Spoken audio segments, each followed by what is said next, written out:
Rasid itu sering itu, Bang Logika kapan masuk daftar KAPI? Sama si Ardiansah juga itu ya.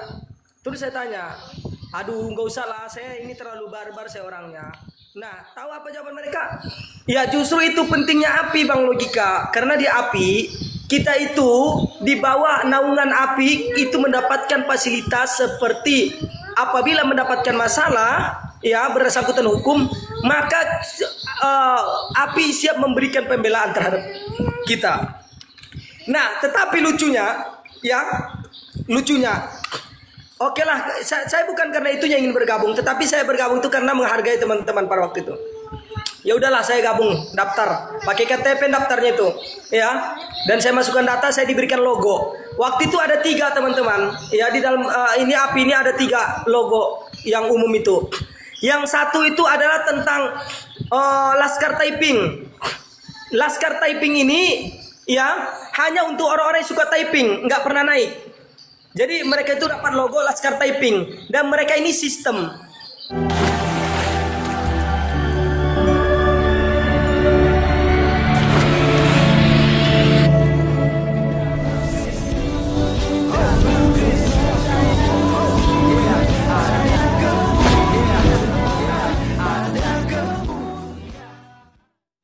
Bismil abi wal ibni wal ruhil kudus ilahu wahid.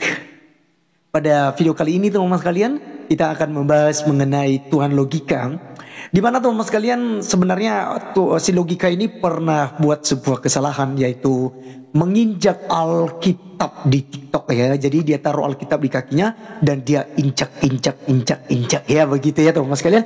Dan berharap orang Kristen terpancing, orang Kristen marah, orang Kristen laporkan, orang Kristen demo, orang Kristen ya lakukan yang namanya tindakan anarkis. Pokoknya tangkap dia dalam nama Yesus ya kan gitu. Haleluya, pokoknya harus ditangkap ya kan.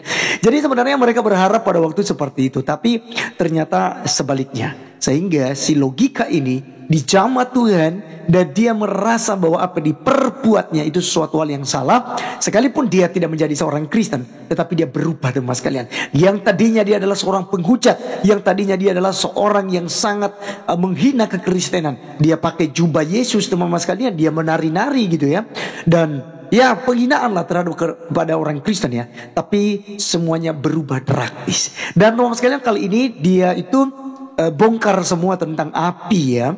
Karena waktu itu kan dia dijanjikan tentang sebuah perlindungan hukum, kemudian difasilitasi gitu ya. Dan masih banyak lagi hak-hak dia yang dapat didapatkannya ketika dia join di API, yaitu Apologet Pembela Islam Indonesia kalau nggak salah. Nah, yaitu ketuanya di situ adalah Ustadz Juma ya teman-teman sekalian ya, gurunda dibilang ya. Baik, jadi kali ini dia bongkar semua. Ternyata dia udah keluar dari API ya, dia keluar dari organisasi yang dipimpin oleh Juma dan mereka bermusuhan dengan si Juma ini. Nah teman-teman sekalian, di sini terus terang dia itu salut dengan orang-orang Kristen. Oleh karenanya mari teman-teman sekalian kita lihat videonya dan lihat juga bagaimana sistem di API ini yang mereka telah bangun bersama. Berikut videonya. Ya harus tunduk dan manut. Itu sistem Laskar Typing. Itu makanya kalau ada nanti haters yang suka ini kita, ya itu Laskar Typing itu sebenarnya. Ya, ini saya bongkar aja sekalian. Yang kedua, kita sebagai host itu beda lagi logonya. Jadi kita khusus buka room, ya buka room itu ya ini. Buka room untuk debat. Nah, kita di situ nggak boleh kemana-mana. Kita harus on time, setiap waktu kita harus ada di situ, ya. Terus kita harus bisa menciptakan bagaimana lah supaya menarik live kita, ya, supaya ini itu dan sebagainya. Pandai-pandai kita lah. Nah, di sini itu diberikan ini teman-teman. Jadi Zuma ini itu siapapun yang host dari API itu akan dikelilingi katanya kemarin tuh, akan mendapatkan giliran didatangi oleh dia. Makanya kemarin narasi dia mengatakan, ya kemarin kau Logika nelpon saya untuk datang untuk koin, padahal bukan. Saya hanya menuntut. Katanya kalau udah ini datang, padahal saya udah sering dijanjikan harus datang dia, tapi dia nggak datang. Nah yang ketiga itu perlindungan hukum. Nah dulu kalau teman-teman lihat saya live dulu itu warna pink. Di tempat kontrakan lama saya, ya itu orang-orang Kristen di situ. Nah, orang-orang Kristen yang sekitar saya, karena suara saya memang besar, itu selalu mendengar perdebatan saya dengan orang-orang Kristen, sehingga mereka marah juga. Tetapi mohon maaf, itu kampung saya teman-teman. Kenapa saya pindah ya karena saya ngontrak, itu aja bedanya. Kalau itu rumah saya nggak akan pindah, karena saya ngontrak di situ. Nah, itu sampai saya diundang RT juga masalah itu. Nah, saya teleponlah ini orang API. Ada si Rasid saya telepon, ada Bang Hendra, ada si Juma, ada satu lagi teman kita, ya nggak perlu saya sebutkan, 4 orang. Nah, yang 3 orang udah setuju ini membantu saya. Nah, yang satu siapa yang nggak setuju? Zuma. Juma lepas tangan. Nggak percaya kalian orang-orang API. Sekarang nggak percaya kalian. Coba kalian buat masalah terus kalian minta itu. Minta bantuan hukum dari API. Kira-kira API mau nggak sih? Ya, mau nggak sih API itu menolong kalian? Bahkan ini Uniripa dulu itu pernah viral tentang masalah skandal. Ya. Benar ya, skandal kemarin itu pernah, itu yang terbu ini itu sebagainya. Dan itu ada dari teman kita yang chat Juma loh. Itu gimana masalah Adinda kita Ripa? Gimana ini solusi buat dia dan lain-lain? Tahu enggak apa jawaban dia? Dan saya punya buktinya loh di sini. Saya punya screenshotannya. Apa kata dia? Itu bukan urusan saya. Biarkan dia ngurus dirinya sendiri. Bayangkan sekelas Uniripa saja yang sudah kenal lama sama mereka. Itu kalau punya masalah itu nggak ada yang mau bantu. Karena mereka tahu kalau dibantu itu akan ngeluarin uang banyak. Sementara mereka cari uang, bukan ngeluarin uang. Ya itu boleh diharapkan kepada saya. Ya boleh. Gitu. Kurang lebihnya seperti itu. Itu bisa saya pertanggungjawabkan. Siapa orang API yang mau naik? Ayo. Nah tuh. Dan kalian coba dia punya masalah di API. Yakin gak kira-kira kalian dibantu itu? Seperti itu. Oke silakan. Saya kembalikan nih, Bang Laskar. Ini boleh, siapapun boleh, silakan.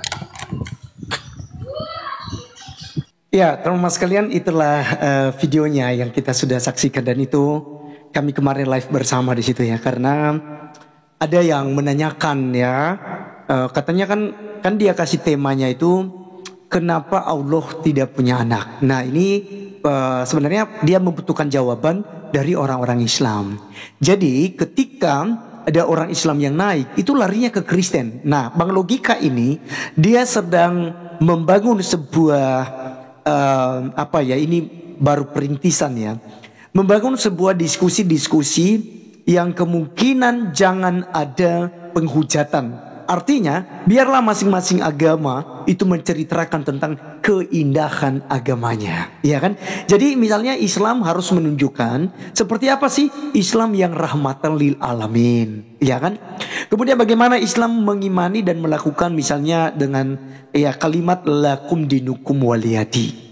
Lalu teman-teman sekalian, bagaimana dengan orang Kristen menjunjung tinggi nilai kasihnya? Seperti apa contohnya? Dan bagaimana tokoh-tokoh sebelumnya yang melakukan hal demikian gitu ya, yang menerapkan dalam kehidupan sehari-hari sesuai dengan ajaran kekristenan. Dan dia sedang menciptakan itu teman-teman sekalian, sehingga dia keluar dari api. Nah, yang menarik di sini mungkin tadi tidak terlalu disinggung oleh beliau, tapi saya mau katakan ada satu kalimat yang sangat-sangat membuat kita bersyukur, di mana si Logika ini berkata bahwa saya sangat-sangat hormat dan salut dengan orang-orang Kristen. Kenapa? Karena orang-orang Kristen ya justru tidak bengis, mereka tidak jahat.